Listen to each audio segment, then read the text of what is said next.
Namaskar, welcome to Honest Astrologer. And first of all, my apologies for taking so long for creating this video. As you guys know, I was going through my mic problems. I tried several combinations from Sony to Boya to Blue.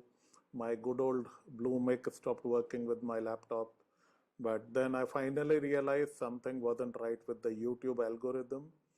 uh, Once the video was there for 24 hours, the volume suddenly changed. So I'll keep this uploaded for a few hours and only then I'll release this one. So now coming to the topic of the day, rationalism.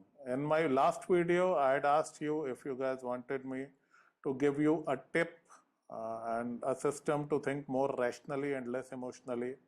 And as expected, many of you asked me to make this video, particularly people with Cancer Moon or Cancer Ascendant. God knows they need it because I am a Cancer Moon and I have struggled with emotionalism for most of my life. Before I figured out this thing, I still get emotional at times, but thankfully not that much.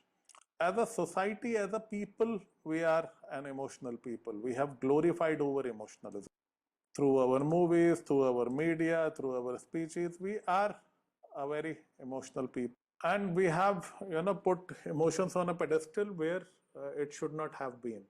If you look at the reality, despite the over glorification of emotionalism in the media, in reality, it is the rationalists who make all the progress right from the individual level to a national level, right?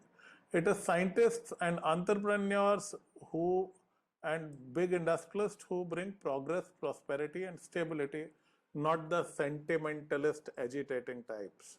In fact, at a macro level, too much sentiments can lead to destructions and conflicts, right from family conflicts to riots to wars. Sentiments and ego are the root of most problems and the root of bad decisions. Can you imagine what would happen if suddenly all the army generals, political leaders, and big industrialists suddenly decide to go all sentimental on us? It would be war, havoc, and poverty. And remember, it's a rational universe which rewards rational thinking. I repeat, it's a rational universe which rewards rational thinking. It is not an emotional universe. I mean, being a Cancer Moon myself, I have made really bad decisions because of my sentimentality. It was only in my 40s and after the onset of my Shukra Dasha that I realized the wisdom of rationalism. Now, I'm not talking about becoming a robot. Yes, we are humans, we have emotions. It is okay to be a little sentimental about your loved ones. It's okay to be a little lovey dovey. It's okay to play with your children, become a child with them. It's okay to give a few gifts to the loved ones. It's absolutely fine. But for the sake of God, do not make big decisions based upon emotions only. The problem is when things get tough, we tend to react emotionally. And that is the time when need to rein in passions and think rationally. When times are really bad, you need to be less emotional, not more. You need to keep your moon under control, especially people with a water sign moon or a Rahu moon kind of a combo. They go all guns blazing on the emotional front. Very bad idea. So, first, as an astrologer, a very big remedy is moon mantra. You can also take a moon yantra, silver moon yantra, and lot of Shiv puja comes in handy. Second, a practical behavioral trip which I learned from spiritual masters and some books on decision making. So first thing, attribution to Lord Mahavir. And he said something, he said, Jo sahi hai wo mera hai. Yeah, what a statement. What is right is mine. जो सही है वो मेरा है. Normal emotional people, average man on the street, जो मेरा है वो सही है. 180-degree wrong. And that is why you see so much bigotry, clashes, conflicts, and foolishness. जो सही है वो मेरा है. Lesson keeps us going straight, unbiased, and we make dispassionate decisions. Okay. In the movie Godfather, there was a dialogue, never hate your enemies, that clouds your judgment. I've read several books on decision making. I read a lot. So one of the best books I read was Thinking in Bets. You might want to Google that and read that. It is one of the better books I learned on decision making. There are tools like game theory and decision tree. They are far too complicated MBA stuff. I wouldn't go into it for the common man. I would skip them. But thinking in bets is one thing which you can actively cultivate. Now, do you have to make all the decisions rationally? No.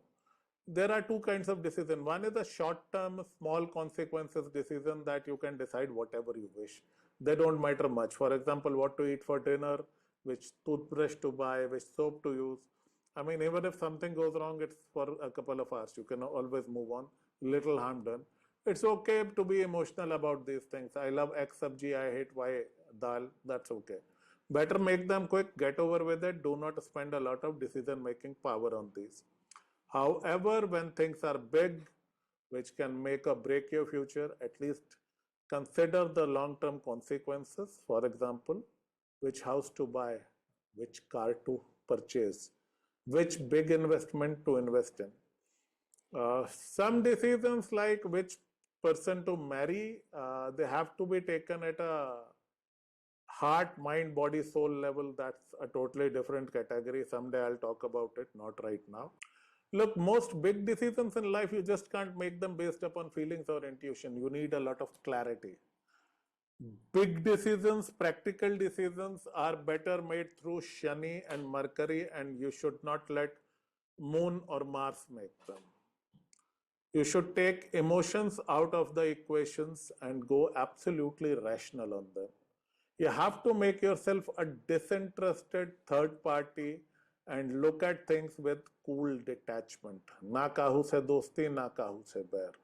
So recently, those who know about international affairs, there was a small conflict between Iran and Pakistan. Iran had launched a few drone strikes in Pakistani territory.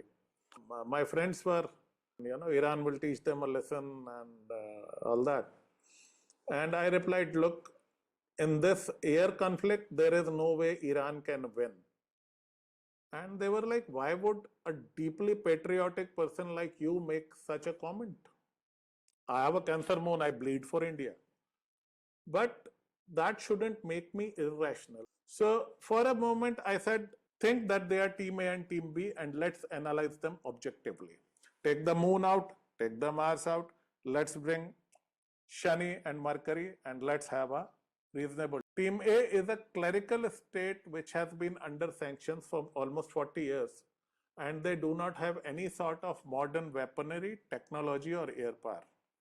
Now Team B is a military state. It is not a clerical state. And it has top of the line American aircrafts. So in light of these facts, and this is the key Shani word, fact, there is no way Team A can beat Team B in an aerial conflict. I rest my case. Within 48 hours, Team B struck back and Team A asked for truce. But the rationalist in me did the analysis, reached the conclusion. I might not emotionally like the conclusion, but what is truth is truth. And one of my favorite quotes is, truth hurts, not the seeking after, the running from. So if you seek the truth, truth won't hurt you. If you run from the truth, it would hurt you. So you have to detach your emotional ego, your moon from the outcome and from the players. You have to get all the facts, Shani, and then you have to do a critical analysis, which is Mercury. Only then you can reach a good conclusion. Remember, moon might be the planet of love, but Mercury is the planet of victory. So keep your heart for your love. For decision making, use your brain, which is your Mercury. So I hope this helps. Do let me know your comments in the comment section, and I'll see you very soon in the next video. Jai Ma.